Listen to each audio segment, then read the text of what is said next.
or to meet you if you're new. Welcome to my channel. And if you are new, please don't forget to subscribe down below and turn on post notifications as I post lots of fun pink girly content just like this every single week. So today's video, I'm very excited about this one. We're doing another Barbie ranking, and this time I'm going to be ranking every single Ken from each of the films that I have watched. Every love interest, if you will. If you didn't watch my last ranking video, I'll link it down below.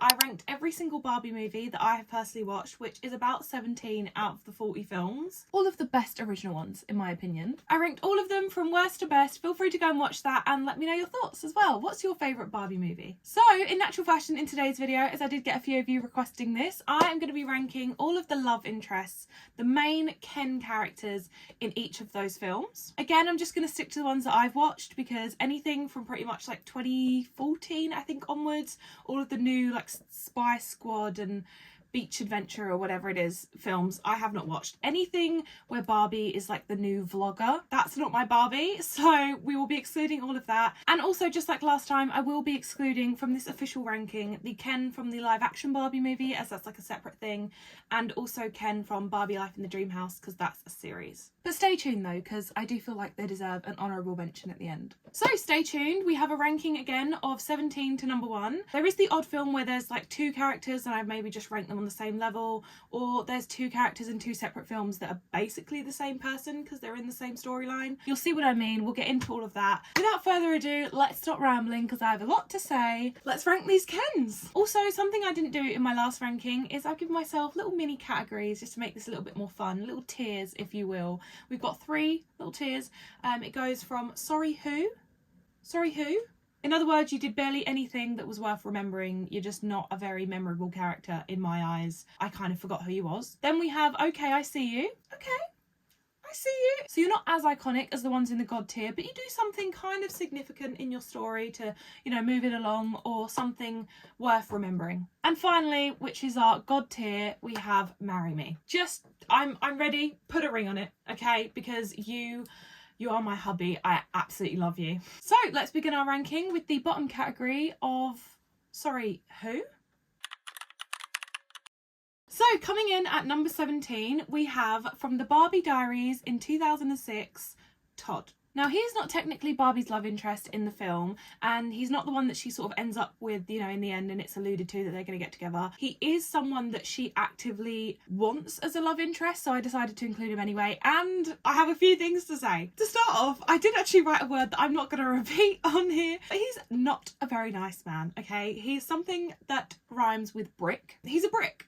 Let's just say that, okay? Because from what I remember from this film, which is quite little, I mean, we already know if you watch my Barbie movie ranking, the animation style is not my favourite in this. But he breaks up with Raquel, okay? And then he asks Barbie to, I can't remember if her name is actually Barbie in it. I don't think it is. I think she's got a different name. Let me search that up. Has she got a name in this film? I can't remember if I included that last time. This is what comes with not doing much research. I feel like I do a lot of research for these videos and then it comes to it and I'm like, I don't know any of the characters' names. Does she have a name? I think her name is Barbie? Her name is Barbie. Okay, I was right. Okay, that's fine. I've done my research. He literally breaks up with Raquel, okay, who's the evil mean girl in this film, asks Barbie to the prom. She gets all excited and everything. She's got a huge crush on him. She's like, yes, he finally asked me to the prom. I'm so excited. And then he gets back with Raquel and tells Barbie he's not taking her to the prom anymore. What a brick, okay? Do you know what? I actually really like using brick. I might use that more often. Yeah, I just think that was a bit of a bricky move. Do you know what I mean? Also, just in general, we don't really see much of him in the film anyway. Like, he doesn't actually do that much. He's just Barbie's crush. Do you know what I mean? And like I said, I'm not a fan of the character design. And that is all the notes I have on Todd. That is why he is number 17. I'm hoping this video won't be nowhere near as long as the Barbie movie ranking because I don't have as much to say on the ones that are a little bit lower ranked. Whereas on the movies, I had so many notes. So coming in at number 16, we also have from the Barbie Diaries 2006, Kevin. Now he's technically more Barbie's love interest, at least in his eyes anyway. He's Barbie to Todd, like he wants to be with Barbie and he's like, I'm pretty sure it's very obvious, you know, he's got a crush on her and everything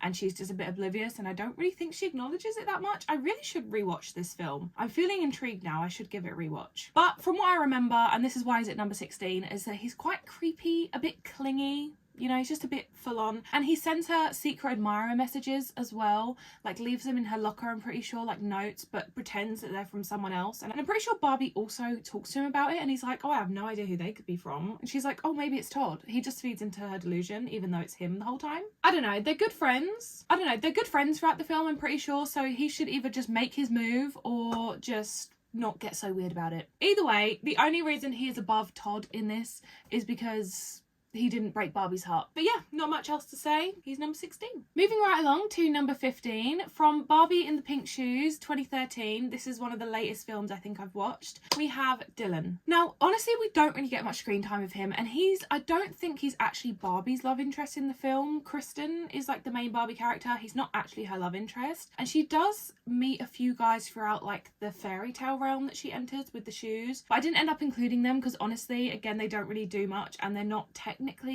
Kristen's love interests, they're just part of the story realm, do you know what I mean? So Dylan's the only main sort of Ken character in this. He's not exactly Kristen's love interest, to be completely honest with you, but let's give him the benefit of the doubt. He can dance. He goes to a dance school, so we love that. Slay, pop off king. He's a cute character. I don't mind his design. I think he looks quite cute, very manly, you know. Yep, that's literally all I've written. There is literally not much else to go on with this guy. He's number 15. There's not much I can say. He's just higher than Kevin and Todd because his character design's a little bit nicer. That's all I have to say on that one. Moving swiftly along. Next up at number 14, from Barbie Fairytopia Magic of the Rainbow, which came out in 2007, we have Lyndon. Now, Lyndon is actually a character that I genuinely completely forgot existed. I had it in my head that Alina didn't really get a love interest in the series, apart from Nalu for like a little bit. But no, Lyndon exists. He's in the third installation of the Fairytopia franchise, is in number 3. I can't remember if they actually fully end up together at the end or if it's just alluded to that they like each other. I need to rewatch these films. So my notes, quite brief, and the first thing I put is just by itself, boring. Clearly he wasn't that interesting. I didn't really like his character design. It felt very Peter Pan coded. I don't know if that was intentional or anything because he's like a male fairy, so I guess that's the angle they were going from. I just felt like they could have done a little bit more. It was a little bit plain. Wasn't that hot in my opinion compared to other Kens. He could talk to animals, which I think was quite a cute little detail. We haven't seen anyone do that yet. But other than that, he just doesn't really do much. And I don't really feel like him and Alina had much chemistry in the film. Is that shelf about to come off that wall? No. Okay, we're good. Yeah, that's why he's so low. Not much more to say. So, coming in at number 13, from Barbie as the Princess and the Pop Star, 2012, we have Prince Liam of Steffensburg. I just had to put that in there because I did not know that this is a detail until I searched up his name and it said he's Prince Liam of Steffensburg. Okay? We're going to call it how it is. Give him his proper title. Anyway, again, I literally have 3 bullet points on this character because he doesn't really get much screen time. And I can't specifically remember, but I'm pretty sure he's meant to be Tori's love interest, like the princess's one, and not Kira's. But then obviously it does get a bit confusing because they obviously do swap. So does he then like Kira as the princess? Is it like a Dominic sort of situation? I can't remember.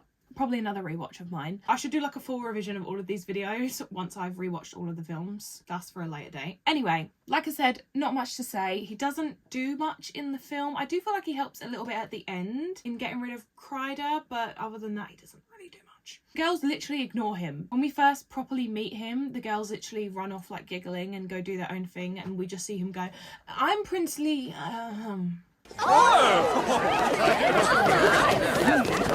Hello. I'm Prince Liam. We didn't even get a full introduction. We didn't even hear that he is Prince Liam of Steffensburg. Nothing to go on really. Also, he's not that hot. In terms of character design, he looks quite short. Maybe he is. He's a short king, okay, which just personally not a bit of me. I don't know, there's nothing about his character design or his story arc or anything that particularly stands out to me. But he's higher than the rest because... why is he higher than the rest? Maybe because I like the film, I decided to put him a little bit higher. Yeah. Okay, moving on. Next up, in spot number 12, from Barbie Princess Charm School 2011, we have Prince Nicholas. He gets a little bit more screen time than the last 2 that we've talked about, so I do have maybe 1 or 2 extra notes for this one, but still he doesn't do nowhere near as much as Ken's in some of my higher rankings. He's not entirely necessary to the story is what I have written down, which to be fair is quite true. Like, there's not a big focus on her love story in this film, which is absolutely fine, so I guess he didn't need much screen time, and he's just kind of there for it to be like, oh, there's a prince, you know, and also a little bit of, I think he was mainly put in so that way Delancey has a little bit of rivalry against Blair, because she's like, well, I want to be with Prince Nicholas, like of course he's gonna go for Blair, the new girl, you know. I think that's the only reason he was added to the story, not to actually give Blair a love story. He's kind of cute. I don't mind his character design. I think he looks quite nice. Cute little suit, love it, slay. Very modern actually, opposed to like what we normally get for Barbie Kens in princess films, but then again I suppose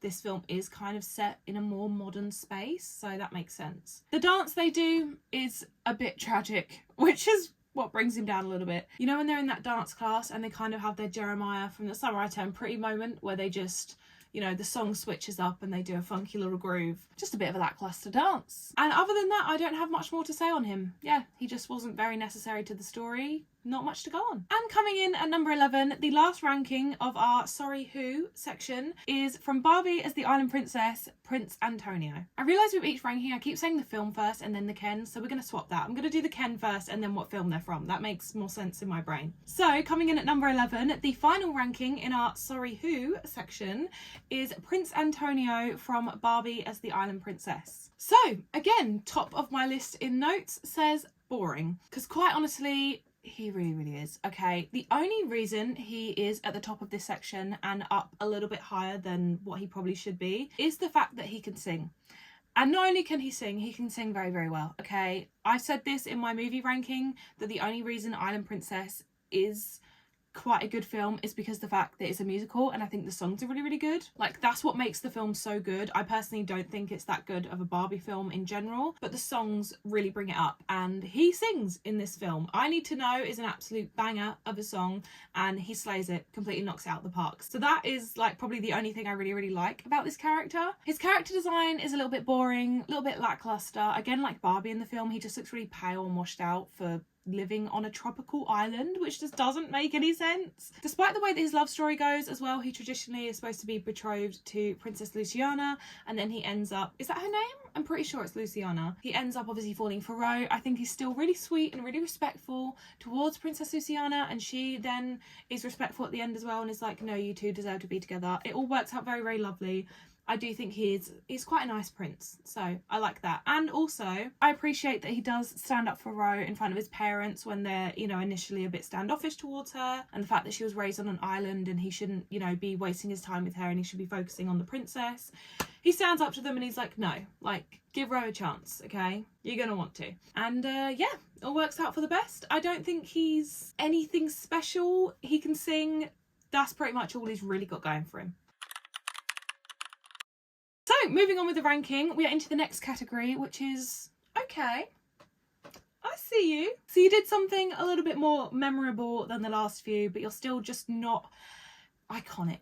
So to kick off this category, ranking at number 10, we have Jeremy and Ian from Barbie and the Diamond Castle. I did rank these two together just because, I mean, for one, they are twins and they kind of technically are the same character more or less. There's not many differences between them that separate them as characters. Like, you could easily just take one of them away and you wouldn't miss any characteristics from the other. So I decided to just put them together. They're from the same film.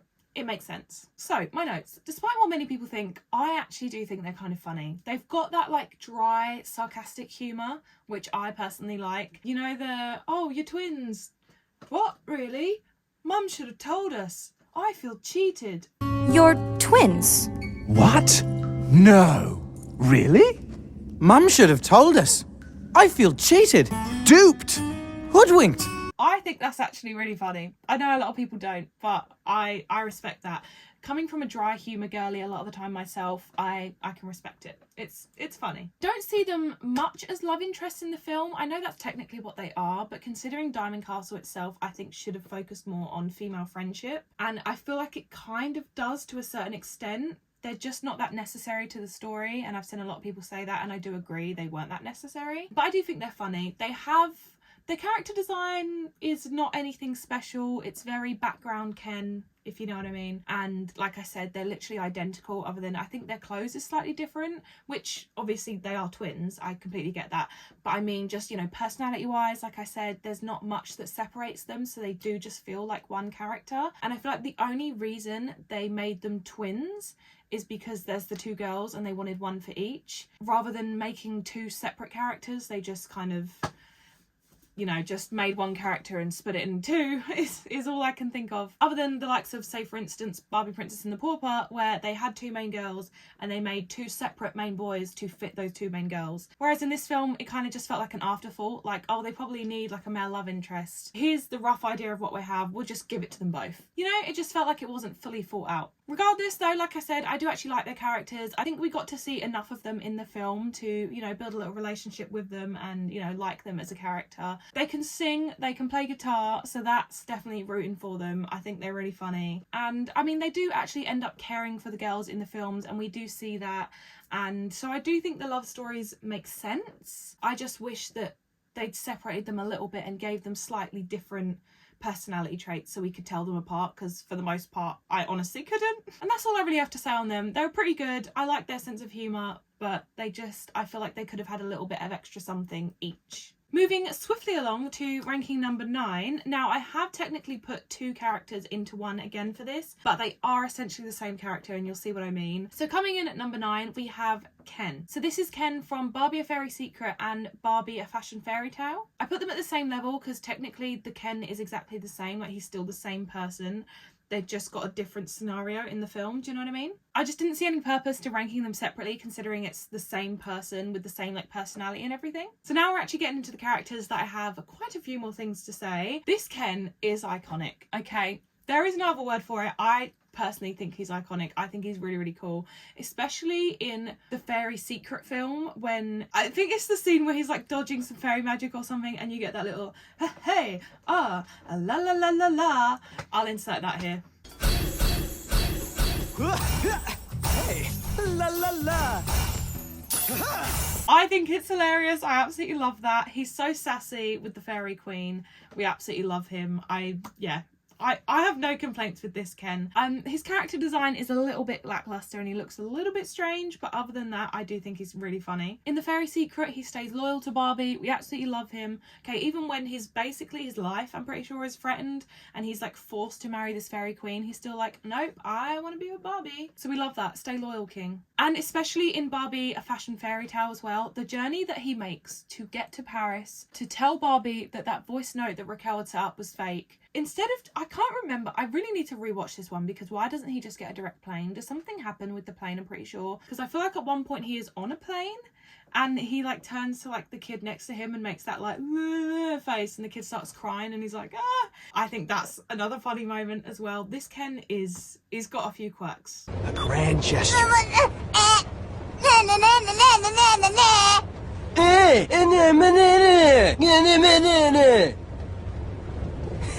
Yes. He's comedy gold, but he makes that whole journey. He finally gets to Barbie. It's a great scene when they finally meet up at the end and she's so happy to see him. Yeah, I like this Ken. He seems pretty chill. He's a genuinely nice guy. Love him. Slay. No, not much bad things to say about him. I actually think he's a really good character. The only reason he's slightly lower than the next couple is just because he's not nostalgic for me personally. That's the only reason he is lower than the next two. Just a preface. So speaking of which, coming in at number 8, we have Prince Daniel from Barbie Swan Lake. This guy. Oh, brother, this guy stinks. Oh, brother, this guy stinks! Honestly, nostalgic, but boring. He doesn't do much. Okay, let's get into it. Okay, for nostalgic purposes, like I said, he has to go a little bit higher. I grew up with Swan Lake. It's one of the classics. You know, it's a beautiful film. One thing I did right, and I stand by this, and I think I said this in my movie ranking as well, is that it kind of feels like he wants to marry Odette so fast just to get his mother off his back. Because the first, I think, introduction we have to him at the start of the film is his mother saying like, oh, I just want you to settle down. Like, I want you to find a bride, be happy, find a princess, etc. And then literally within like 20 minutes, he's run into Odette and he's like, oh my God, I'm going to take her back to my castle and I'm going to marry her. Like, yeah, come out of the woods, come marry me. And it just kind of feels like, are you doing it just to get old mumsy off your back? I don't know what it feels like. Don't get me wrong, I do think they're really, really sweet, and I think their date scene is gorgeous when she's got like the pink dress on and they dance together and everything. I love that scene. I think it's beautiful. But again, we just don't get much from him, and like him fighting Rathbert seems a bit lackluster. I feel like he doesn't put enough oomph into it, you know, he doesn't really care that much. He is cute though. His character design is pretty much, I think he's got the same character design as Julian from Princess and the Pauper, so I respect that. That is a cute character design. I do like him. I think he's a pretty guy. He just needed to do that a little bit more to go a little bit higher up. So, coming in swiftly at number 7, we have Prince Stefan from Barbie as Rapunzel. And honestly, I could have ranked Prince Stefan and Prince Daniel on the same tier, like on the same number, because they more or less are the same. But Stefan has just a little bit more to him. All right, so I felt like I'd give him the benefit of the doubt, chuck him a little bit higher. But honestly, they more or less are the same. But let's talk about it. One, he's got a little brother. In case you didn't know, in case the movie didn't make that crystal clear for the audience, he's got a little brother in the film. Stefan? Yes? Nothing. I'm just glad you're my brother. I love the fact that they genuinely couldn't think of any other way to naturally integrate the fact that he's not only got 3 little sisters, but he's also got a little brother, other than for the brother to literally say it out loud. Nothing. I'm just glad you're my brother. Iconic, iconic. Love that scene. I think it's hilarious every time I watch it. But in light of him having a little brother and little sisters, I think he's really, really sweet with them. I think we can see that in the few encounters that we see throughout the film. I think he's really nice. And you can tell that he's almost sort of fatherly to them in a sense. Even though his father's like still around, his father's very much, you know, like doing his king duties and stuff like that. So he's like teaching his brother how to do archery. I think, yeah, I think that radiates pop off king. You can see that like parental vibe, and I like it. I respect it. He's stupid and blind is what I've written down, which is so funny. Mainly for the reason you're telling me you did not see Rapunzel just appear out of thin air in the field. And I talked about this in the movie ranking. So she just appeared out of thin air and you didn't see it. You didn't see it happen. You didn't see her magically just come out of nowhere. You didn't notice the fact that she hadn't walked from either side of the field. She was just there when you turned round. All right, I'll believe you. Fine, whatever. If you say you didn't see it, you didn't see it. Also, later on in the film, at the ball, you're telling me you didn't realise that wasn't Rapunzel. Okay, for one, look at what she's wearing. Now, maybe, okay, fair enough, I'll give you the benefit of the doubt. Maybe she does like a little dark green moment for her formal attire and a weird hat. Okay, I'll let that one slide. But is it giving Rapunzel? No, it's not. Okay, I know you only met her twice, but come on, look at her vibe. It's very much pinks and purples and light vibes. That's obviously not her. Look at the face shape. I'm pretty sure the mask only covers her eyes. Look at her mouth. I don't know. Just, you're telling me you didn't know that wasn't her? I'll let it slide because that scene in particular has very good footstep sounds. So I'll let it slide for that, but for nothing else. Also, I still don't understand how her hair stayed intact with the plaits under the hat. That's still an unsolved mystery to this day. But yeah, he's just a bit dim, bit slow. Also, bipolar as well, because there's that scene where the two, like, you know, the idiot, like, soldiers come back and they're like, oh, there was a big beast, a big dragon, oh, you know, whatever. I swear he goes in a split second from, like, leave or go away or, you know, whatever. He, like, shouts at them, and then 2 seconds later he's like, please come, eat, enjoy yourselves, like, feast. All right, calm down. Whose side are you on? Maybe we need to look into that. He is proactive at restoring the kingdoms though. I have put that on his side. That is something I'm very, very happy with. That he, you know, does challenge his father in being like, well, I think we should invite King Wilhelm to the ball and, you know, try and patch this up. Maybe partially because of Rapunzel's influence on him, because obviously when he takes her on like a little tour of the kingdom and they go to see the blacksmith to potentially find out where the paintbrush came from, and obviously Rapunzel finds out that, you know, the blacksmith and his brother hadn't seen each other for years because of the feud and whatever, and then that makes the prince realise that, oh, you know, families are being torn apart. So then he starts like sort of actively going against his father's wishes, or at least, you know, challenging his father. So I respect that, love that for you. Again, pop off king. Right, now for the final ranking of the okay, I see you section, because we're about to get to the god tiers, which is so fun to talk about. At number 6, we have Prince Nalu from Barbie Fairytopia. And I guess also Fairytopia Mermaidia, because he's in that one too, but for the most part, just Prince Nalu in general from the Barbie Fairytopia trilogy. Is he in the third one? I don't think so. Maybe just 1 and 2. Prince Nalu, let's talk about him. He slays, is what I've put. He's cute. I don't mind his character design, even though he technically did get background Ken character design. Like, if you look at that scene in Barbie Magica Pegasus, I know these films like the back of my hand. This is crazy. When she sneaks out and goes to that little like town ice skating party, half the men in the background have that character design of Prince Nalu. That's what I mean when I say background Ken character design. That's what he's got, but he makes it work, okay? He runs with it. I love his like leaf design, you know, like the leaf thing that comes over the front of him. Like his merman design I think is really cool, and it's not just a tail, like they added a little something. So I really respect that. I do think because he was a prince, he could have got like a matching little like floral crown or something that matched his little like vine seaweed thing. Oh, it's seaweed. Of course, yeah. If he'd have got like a matching crown, that could have been fun to signal, you know, that he is of royal blood. Would have been fun, but still, I do like it. I like his design. The way that he looks at Alina in the first film, I swear there's a scene where he's like talking to her and everything, and he's just like, he's got a little Flynn Rider smolder going on. Very, very cute, very handsome. Even though technically, I suppose he's not actually Alina's love interest for the most part of the franchise, because for one, she doesn't really have one until I guess Lyndon in number 3, and also he does actually end up with Nori instead.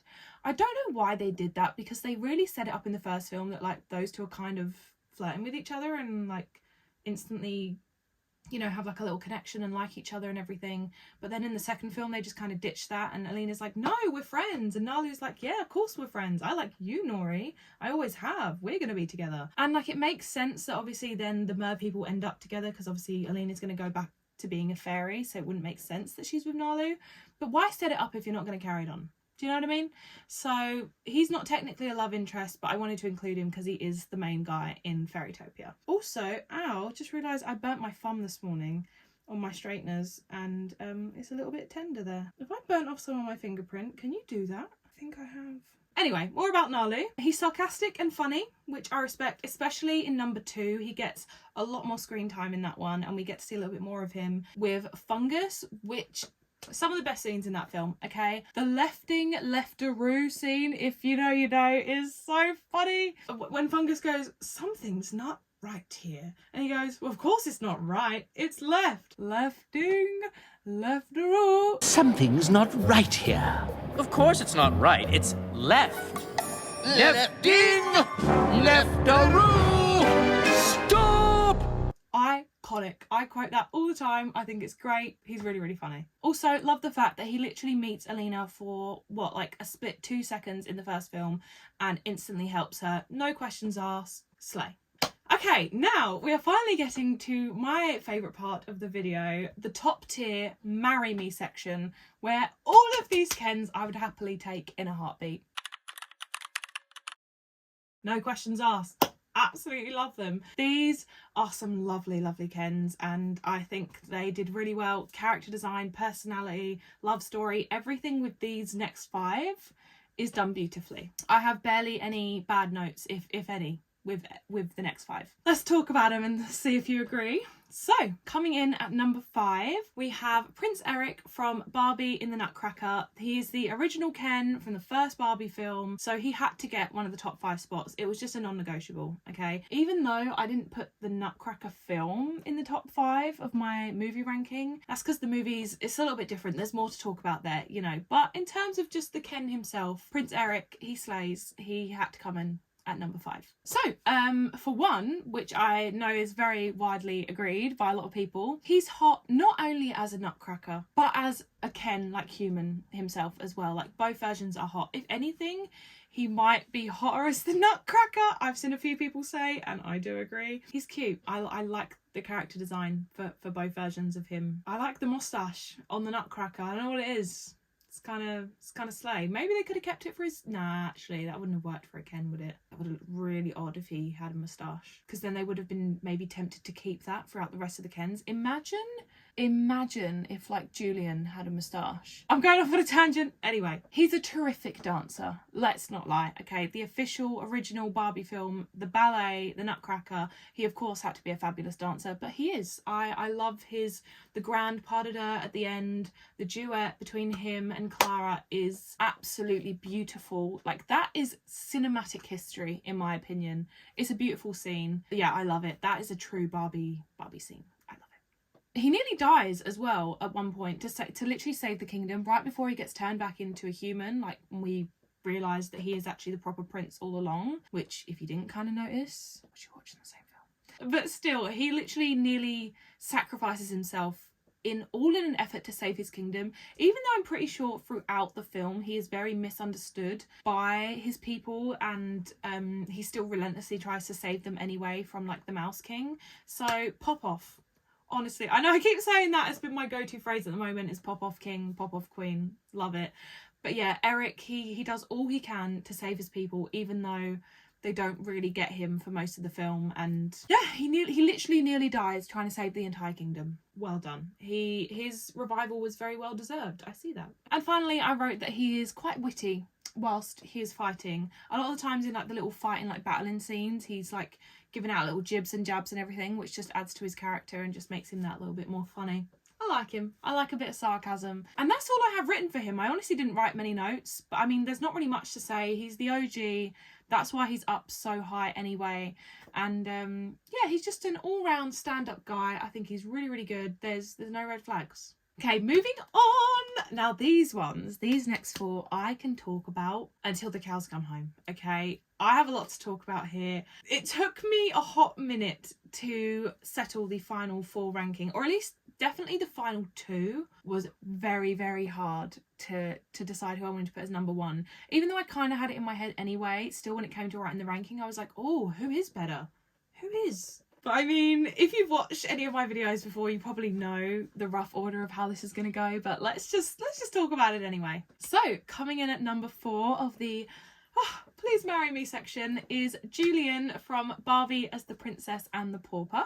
An icon, okay? Everyone has their preference. Are you a Julian or a Dominic girl? I'm pretty sure by now it's probably obvious which one reigns supreme in my eyes, but let's stick to Julian for now. His jaw is cut, okay? I wrote that word for word in my notes. His like bone structure and jawline is so sharp compared to some of the other Ken designs. Like it's there. It's really, really sharp. Like I said, he's got the same character design as Prince Daniel from Swan Lake. I personally think it is a little bit more utilised in Pauper. He looks just a little bit better. I can't quite put my finger on it. I did actually specifically write that I love his light blue fit. Like, his outfit is so, so cute. The little navy blue pants. I'm pretty sure brown boots and everything. His little ponytail. Aww. He's got style. He's really, really cute. He knows Annalise's stationery scent down to a T, for crying out loud. Okay?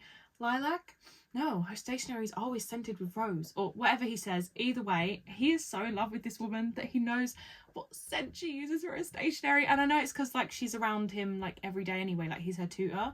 So it kind of makes sense that he would know the scent of her stationery, but still, I just thought it's a cute little detail. I also think it's really sweet that he doesn't like shun Annalise or, you know, show a bit of disdain towards her when she assumes that like he lived in a house or anything in the town. And she's like, oh, like what house was yours? And he's like, oh no, it's more of a room actually. Like he doesn't sound like ashamed of where he lived or anything. And he, you know, he doesn't shun her for her privilege. Like,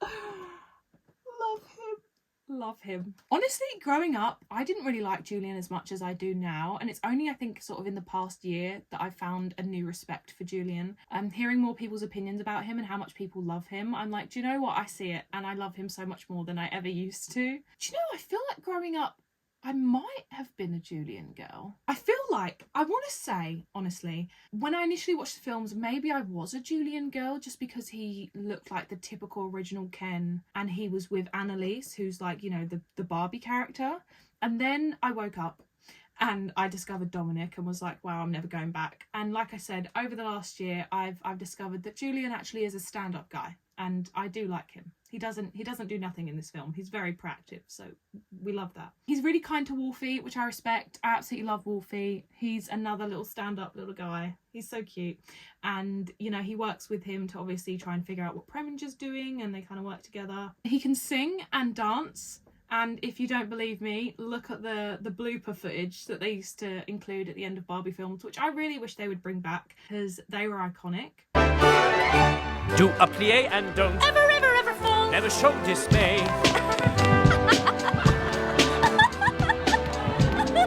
To Be a Princess is an absolute bop, and the one from Barbie Princess and the Pop Star will literally never compare. Julian did it best. Julian did it first. Also, he doesn't pressure Annalise to pick him.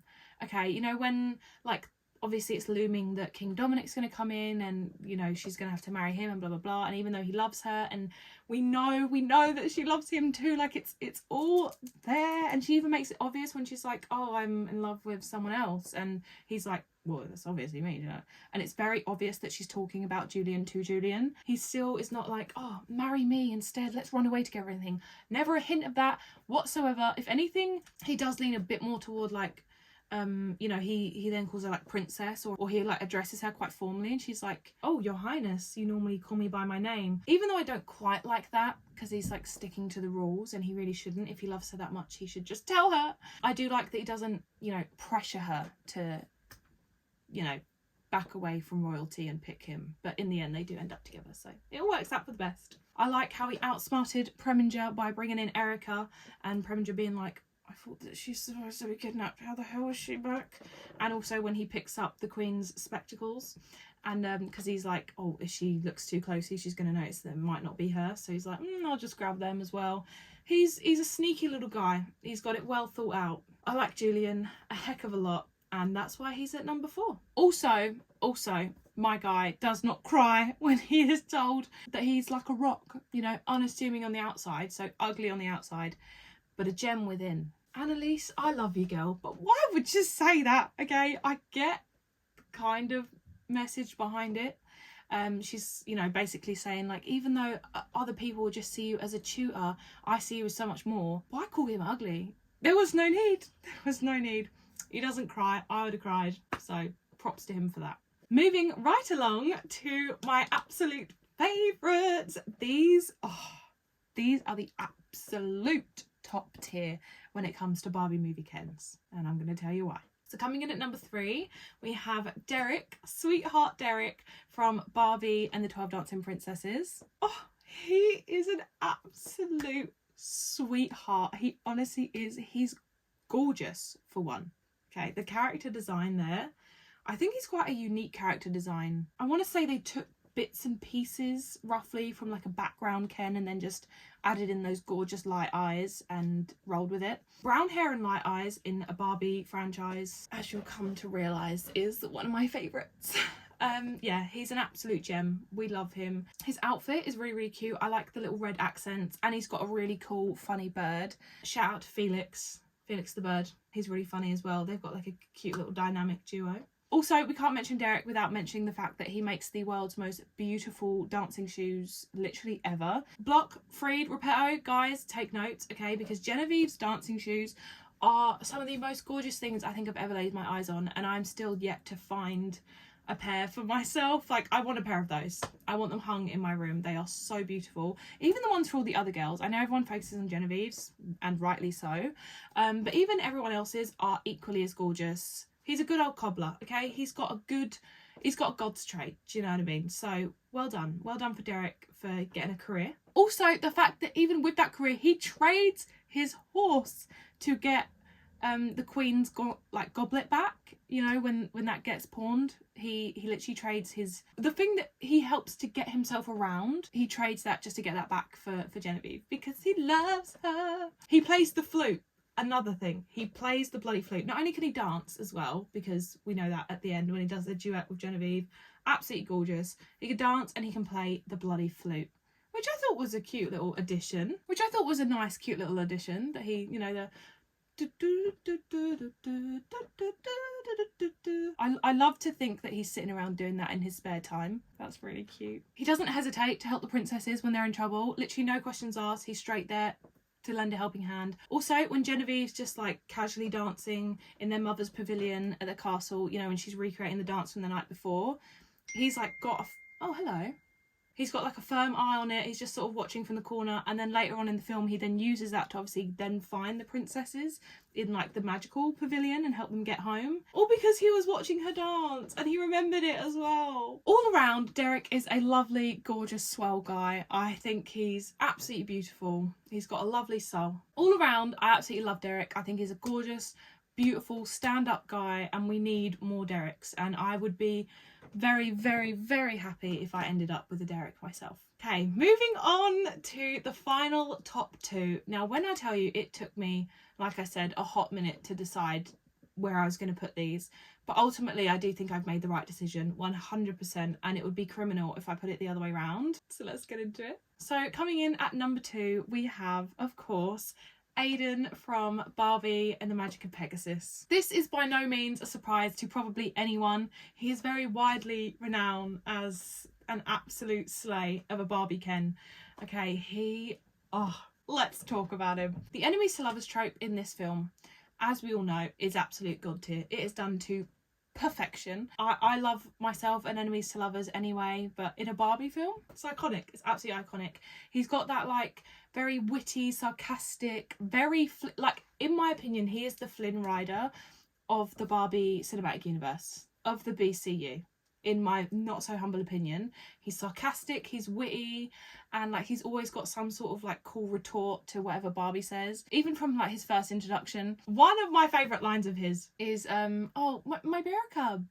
Let me guess, your cousin? That solidified it right there, that he was going to be iconic for the rest of the film. Again, he's got that brown hair, light eye combo that, you know, I absolutely love. He can skate as well. He can skate dance, you know, which I think is so cool. It's a new trait for a Ken in a Barbie film. Absolutely love it. I love the whole skating vibe of that film anyway, and the fact that he can do it is really cool, and the fact that he made those skates at the end as well. Again, a Ken with a fine craft. Also, his dad is hot and we will get to that a little bit later, but I did say that in my movie ranking as well. I think him and his dad are equally just as gorgeous as each other. I love that I'm openly saying this on the internet about animated, like computer animated characters, that they are so hot, but compared to what, you know, the world's dishing me out these days with real life men, these absolutely reign supreme. Even after he got what he wanted, you know, he got like the gem and everything to pay back his dad and stuff, he still stayed to help out Arnica and, you know, save the kingdom and everything and get rid of Wenlock. Like, he was there to help.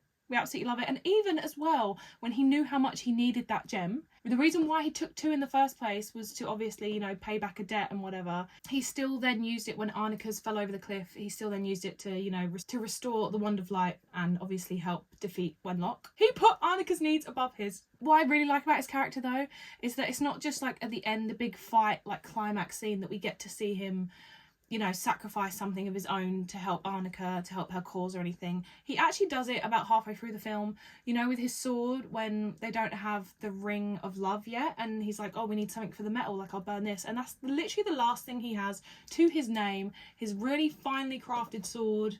It's the last thing he has, and he's still like, oh, I'll just melt this and it will make your Wand of Light for your purpose. And she's like, no, we'll use, you know, something ourselves. Selfless.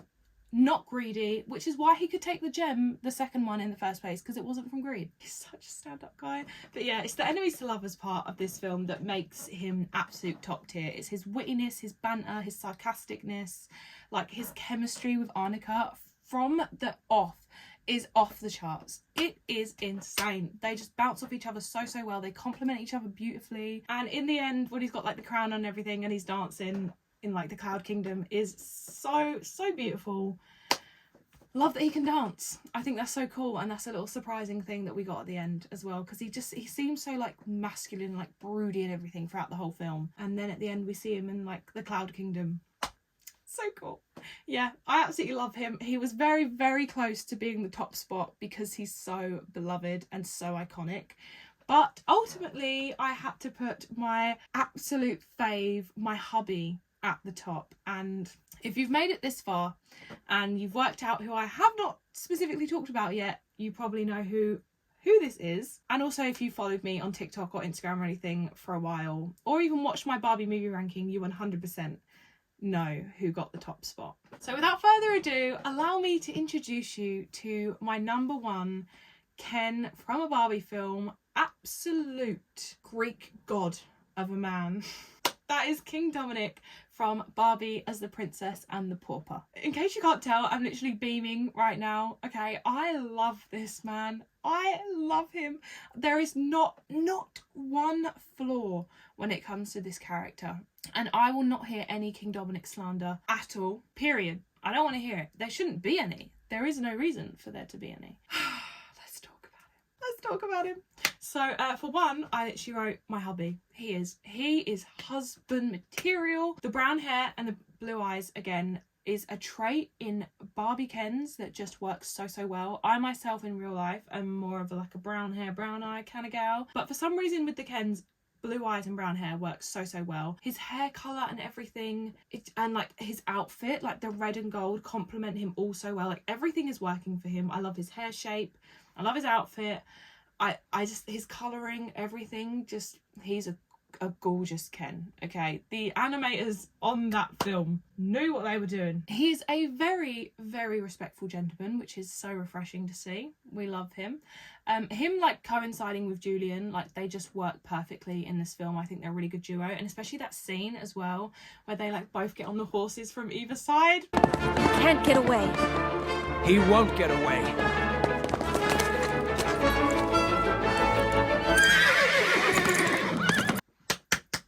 Stand up! That is such a good scene. One of my favourite scenes, right? And there's many of them in this film from him, but when he listens to Erica sing in the bathroom, and he's not looking in. I've seen people being like, oh, it's a bit creepy because she's literally like in the bathroom. One, he can't see her. Two, he doesn't know she's in the bathroom. He's peering into her bedroom door and then he can hear her from the bathroom. He just stands and listens. And he's like smiling to himself, like listening to her sing, and he knows like that she's singing about her cat, like accepting who he is. Like it's just such a good scene. And then he's like, because he was obviously going to go talk to her, and then he thinks, you know what, I've heard all I need to hear, I'm just going to walk away. And then obviously the next day when they like properly meet, he's like, oh yeah, I'll play piano if she'll sing, because he knows that she's a good singer and he wants to hear her voice again. Oh, it's so good. It is so good. Also, he sticks up for her as well to his page when the page is like, oh, this is an absolute outrage. I think it's when it's said that like Annalise has run away because she doesn't want to marry him, and he's like, this is, you know, disgraceful, how disrespectful, you're a king, like blah blah blah. And he's like, well, I didn't want to marry a stranger any more than she did. He hasn't even met her and he's still sticking up. I'm gonna get so worked up at this. I just love him. He loves a disguise. I think is so funny when Erica at the end like calls him out on it, you know, when he's dressed up as a soldier to try and like save her from the prison cell, and she's like, wow, you do love disguises. And I'm like, clearly my guy likes a bit of role play. There is nothing wrong with that. Also another beautiful scene where he already understands Erica so well, even though she's meant to be Annalise at this point, when they're having like their little date during the song If You Love Me For Me, you know, when they're both singing. He picks the only blue rose out of a bush full of pink. He already knows her so well. She's the blue girly out of the two, and he gives her a blue rose, and you just see how happy it makes her, because it just already, he understands her so well. Even though she's trying to be someone else, he's still like, I feel like he still sees Erica come through, you know. I feel like it's there. I feel like he just kind of knew. He knew something. And also he does in the end, because he never for once like really truly believes that Erica would do anything to hurt Annalise, and that's why he goes and saves her at the end, and he's like, I don't think you had anything to do with it. Yay, my guy. One of my absolute favourite scenes as well, I have another one, okay, is at the end when, you know, he tries to give Erica the ring when she's on the horse, and he's like, well, it was meant for you. So cute. And she's like, well, you know, I've never been free, I want to go off on my own for a little bit, like, what if I don't come back? And he's like, well, I'll take my chances. I can't. He's so like loved up on her, and he's so like, honestly, I completely understand. Go off and have your freedom. He's not like, no, if you don't marry me now, then that's it, I'm just going to find someone else. He waits for her as well. He lets her go off, do her thing. He understands that she needs to, you know, be free, and she wants to sing and travel the world. And then he's still waiting there when she comes back. King energy. Husband, just, they don't make them like that in real life. They really don't. And yeah, when they come back together at the end, my heart is always so full every single time. Written in Your Heart is a gorgeous song, and when he sees her and he's just so happy that she's come back and she's wearing the ring. I also love his wedding outfit as well. The little accents of like the royal... Does he wear the royal blue? I'm pretty sure to like compliment her. Yeah, he has like the royal blue fit. Slay. Slay. I don't know if there's much more I can say on him. To be fair, I could go on forever about this man. I genuinely could. I think everything about his character is absolute perfection. He's he's my number one. So that concludes my official Ken ranking from all of the Barbie movies that I have watched. I hope that I did this justice. And I mean, well, it was my opinion anyway, so you can neither agree nor disagree. But before you go, I would like to add in a few special honourable mentions, if you will. They're not specifically like the Ken love interests in any of the Barbie films, but they are people who deserve to have a little moment of spotlight. I did spotlight a few of these in my movie ranking. Again, I know I keep referencing that video, but it's a really fun one. You should go watch it. But these ones are equally just as hot. The dad dragon, Hugo from Rapunzel, which actually I was speaking to my sister Emily, I think it was like a month ago or something, and I was like, what's one of your like most rogue hear me outs? Hadn't even been talking about the film, didn't even mention like, you know, any specifics of what she could choose, and she just went the dad dragon from Rapunzel. So in case you wanted to know, that's my sister's hear me out. I see it, I do see it. Also, Aiden's dad, like I said, is very, very hot. Silver Fox. Slay, love him. The king from 12 Dancing Princesses, I mentioned in the movie one as well. The blonde hair, blue eyes, what can I say? He's cute. And Wolfie as well from Barbie Princess and the Pauper. I don't know what it is. Something about him. Don't ask me to explain. And I feel like I have to do these guys justice and add them in my little honourable mentions. Ken from both the live action Barbie movie and Life in the Dream House. Even though I didn't include them in the rankings because they're not technically part of the official animated Barbie, like BCU, if you will. Obviously, Ryan Gosling was a fabulous Ken rendition. He literally did it perfectly. I don't think anyone else could have. Love him. Mojo Dojo Casa House, slay. And also Ken from Life in the Dream House. He lives and breathes to just serve Barbie and be the best boyfriend he can be, as you should. Right, I have been talking for at least 2 hours now. I really thought that this was going to be significantly quicker and shorter than my last ranking. Clearly I was wrong. I do intend, someone did actually request that I rank the Barbie dresses next as well, so potentially that might be the next ranking video. Let me know what else you'd like me to rank. I don't have to just do Barbie. Something I definitely want to talk about is the Disney live action remakes. There's a lot to unpack there, so maybe we'll get to that. But yeah, these videos are really, really fun. I'm glad that so far the first one was relatively well received. Like I said, let me know what else you'd like to see me rank, and also let me know who your favourite Ken or Kens, if you have more than one, was in the comments. Yeah, I think that's pretty much all I have to say for today's video. I really hope that you guys enjoyed it. If you did, obviously give it a like down below and subscribe if you haven't already. It would mean so, so much to me. I hope you all have a fabulous week, and I will see you in my next video. Love you lots.